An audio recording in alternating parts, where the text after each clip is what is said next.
Russia, চীন, ভারত তো এখন মনে হয় খুব একটা বেশি মুখ খোল নাই।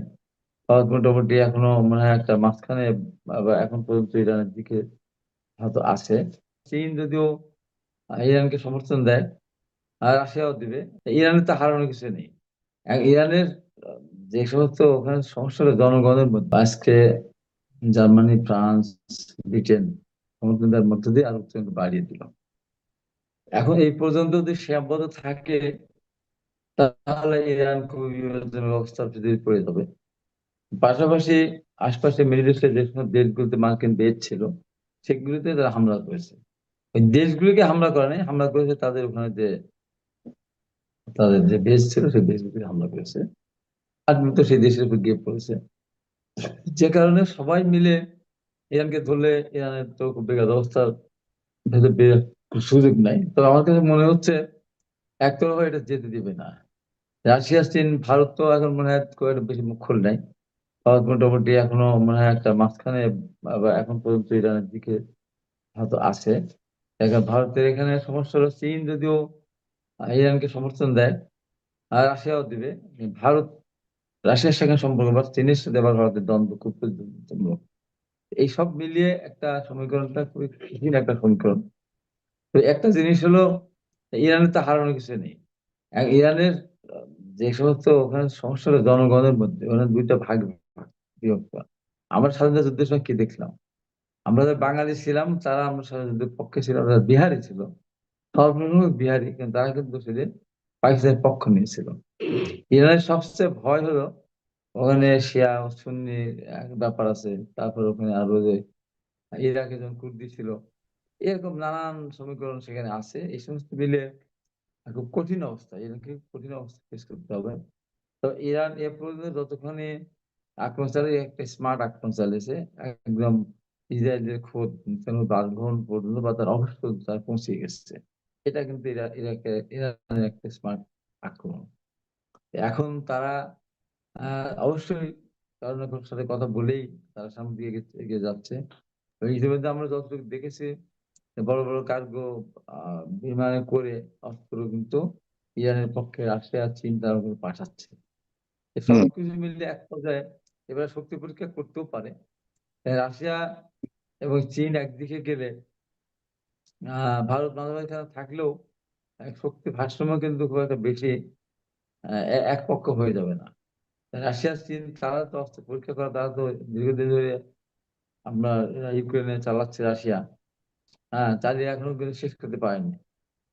ইরানকে সেখানে অন্যকে ইনভলভ হয়নি। যদি চায়না সেখানে ঢুকছে, তাদের কিছু ইয়ে বা অন্য মিডল ইস্টের কিছু সেনাবাহিনীর সদস্যরা তারা সেখানে গিয়ে ইউক্রেনের বিপক্ষে যুদ্ধ করছে।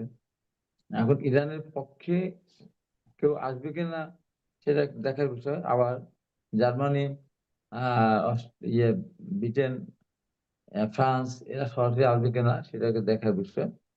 তো জি। অস্ট্রেলিয়া অলরেডি বলে দিয়েছে যে তারা এর সাথে নেই, তারা কোনো পক্ষের সাথে তারা যাবে না। তো এই একটা কঠিন সমীকরণ। তো এই সমীকরণের কারণে আমাদের জন্য সবচেয়ে খারাপ অবস্থা এটা, কেবল নতুন একটা সরকার, 73 দিন বয়স একটা সরকার, সেই সরকারকে এসেই বড় ধরনের একটা সমস্যা ফেস করতে হচ্ছে। কারণ ইরানের যুদ্ধ হলেও এই যে তেলের দাম যেভাবে বৃদ্ধি পাচ্ছে বা আর পাবে, হরমুজ প্রণালী বন্ধ হয়ে গেলে ম্যাক্সিমাম তেল এই হরমুজ প্রণালী দিয়েই আমাদের দেশে বা এই জায়গায় আসে। সেটা বন্ধ হয়ে গেলে, তেলের দাম বেড়ে গেলে তখন তো দেশের ভিতরে একটা ক্রাইসিস সৃষ্টি হবে এবং প্রোডাকশনের ঘাটতি দেখা দেবে, বিদ্যুৎ উৎপাদন বন্ধ হয়ে যেতে পারে বা সীমিত করে ফেলতে হবে। এসব মিলিয়ে জি। আমরা আমরা খুব একটা অস্বস্তির মধ্যেই আছি। জি। তারপরে আমাদের বাঙালিরা সরকার, ভোটে বাংলাদেশ দাঁড়িয়ে সরকারের নতুন সরকার দায়িত্ব নেওয়ার পর এই ঘটনাটাকে আসলে আপনি মনে একেবারেই করছেন যে? একেবারেই হ্যাঁ, জি। জন্মে যাকে ক্ষুদ্র জন্মভূমি সেরকম আর কি। জি। মানে একটা বড় ধরনের অর্থনৈতিক চাপের মধ্যে পড়তে এখনো পারে। এখনো আপনার সংসদই পক্ষ না, তার আগে এই ধরনের ব্যবস্থা। তারপরে আবার বড় একটা সমস্যা, এটা হয়েছে অবশ্য বিএনপির বিদ্রোহী প্রার্থীদের কারণে। বিএনপির এই সময় বিদ্রোহী প্রার্থী যারা দলের সাথে বিশ্বাসঘাতকতা করে, দলের দীর্ঘদিনের এই আন্দোলন সংগ্রামে এত মানুষের ত্যাগ থেকে উপেক্ষা করে, এদের কথা চিন্তা না করে এমপি হওয়ার জন্য যে বিদ্রোহী প্রার্থী ছিল, এই বিদ্রোহী প্রার্থীরা না থাকলে হয়তো বিএনপি আরো 50টা আসন পেত। আর আমি এখানে আমার আসনটা অনেক ভোটে দিতাম, আমার পাবনা 3-এ হাসান জাফর 3 অনেক ভোটে দিত। আরো 50টা 8 নম্বর পেতাম, 50 সাথে 212 যোগ হলে 62-70 কাছে আমরা চলে যেতাম। তাহলে 20-30টা সিট নিয়ে সব দল মিলে বিএনপি ঘাঁটি পর দীর্ঘ মানে শ্বাস করতে পারতো না। এখন তারা যেভাবে উস্কানিমূলক বক্তব্য দিচ্ছে, এটার জন্য দায়ী হচ্ছে আওয়ামী লীগ। আওয়ামী লীগ প্রচন্ড ভাবে তাদেরকে ভোট দিয়েছে। আমার এখানে আওয়ামী লীগ ভোট না দিলে আমার এখানে বিদ্রোহী প্রার্থী ছিল, আওয়ামী লীগ তো এই জায়গাটা গিয়ে জামাতের পক্ষে তারা ভোট দিয়েছে। কারণ আমাদের এত আসন পাওয়ার কোনো যুক্তি নেই, এত কিছু এমন কোনো কাজ করেনি তারা যে তারা 31-32% ভোট পাবে। এটা আবার কেমন কোনো কাজ হয়ে গেল করেনি। যা আপনারা মনে করছেন যে জামাতকে অবশ্যই অন্তত পক্ষে আওয়ামী লীগ ভোট দিবে না, এবং আপনারা তো খুব আমরা বড়সড় করে কথা। ভেবেছিলাম, হ্যাঁ, আমরা পড়াশোনা করে বলতাম যে অন্তত আওয়ামী লীগ তারা অন্তত স্বাধীনতার বিরোধী একটা দলকে ভোট দিবে না, এটা আমার ধারণা ছিল। কিন্তু আওয়ামী লীগ যে আওয়ামী লীগে তার নীতি আদর্শ বলে কিছু নেই, জামাত ইসলাম যখন তার কাছে যায় তখন তার কাছে ওঠে, এটা আরেকবার জি। আওয়ামী লীগ প্রমাণ করলো।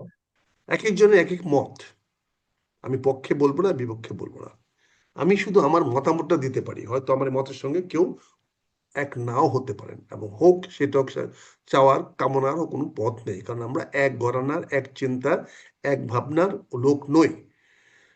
এখানে ইরান এবং আমেরিকার যে বিষয়টি আজকে আমরা বিভিন্ন আঙ্গিকে কথা বলছি, আমেরিকা গত 1 বছর ধরে সে, বা তারও বেশি সময় ধরে, বিশেষ করে ট্রাম্প ক্ষমতা আসার পরে সে যথেষ্ট ওয়ার্নিং দিয়ে আসতেছে, সাবধান কথা বলে আসতেছে, এবং সে এও বলেছে যে আমি, মানে ট্রাম্প ইচ্ছা করলে যে কোনো সময় খামেনি সাহেবকে হত্যা করতে পারে, কিন্তু সে করছেন না। এই কথাগুলোকে আমরা কিন্তু উড়াইয়ে শুধু দেই নাই, আমরা অনেক বড় বড় কথা বলেছি, এমনও বলেছি পারলে দেখায় দেন বেটা দেখ। আমরা উস্কানি দিয়ে দিয়ে একটি দুর্বলকে আমরা সবল করার চেষ্টা করি। যে কোনো সমস্যার সবচেয়ে বড় সমস্যা তৈরি হয় যখন দর্শকরা, বাইরের লোকেরা দুর্বলের পক্ষে সমর্থন করে উৎসাহ যোগায়। তখন দুর্বল মনে করে যে আমি ভীষণ সবল হয়ে গেছি, আমার পক্ষে যুদ্ধে লড়া বা এই কুস্তিতে লড়া সম্ভব হবে, খেলায় লড়া সম্ভব হবে। এটা আমরা বলি এক ধরনের উৎসাহ যোগানো। এই যে মানসিকতা, এই মানসিকতার জন্য কিন্তু আমরা আমাদের নিজের অবস্থানকে বুঝি না। আমরা কিন্তু একসময় বলতাম সাদ্দাম বাপের বেটা, কিছু করে দেখ। আমরা একসময় বলতাম যে লিবিয়ার কি হবে, কিন্তু আমেরিকানরা কিন্তু প্রতিটি কাজ করিয়ে দেখিয়েছে যে কি করা যায়। আমরা কিন্তু বলতাম শেখ হাসিনাকে এই দেশ থেকে কেউ হটাতে পারবে না, কিন্তু আমেরিকানরা কিন্তু চেঞ্জ রিজিউম করে দেখিয়ে দিয়েছে। টাকা ইনভেস্ট করে আমাদেরকে দিয়েও কিভাবে একটা বিপ্লব করানো যায়, এটাও কিন্তু আমেরিকা বাংলাদেশের মাটিতে দেখিয়ে দিয়েছে, এবং শেখ হাসিনাকে বাংলাদেশ থেকে পালাতে বাধ্য করেছে।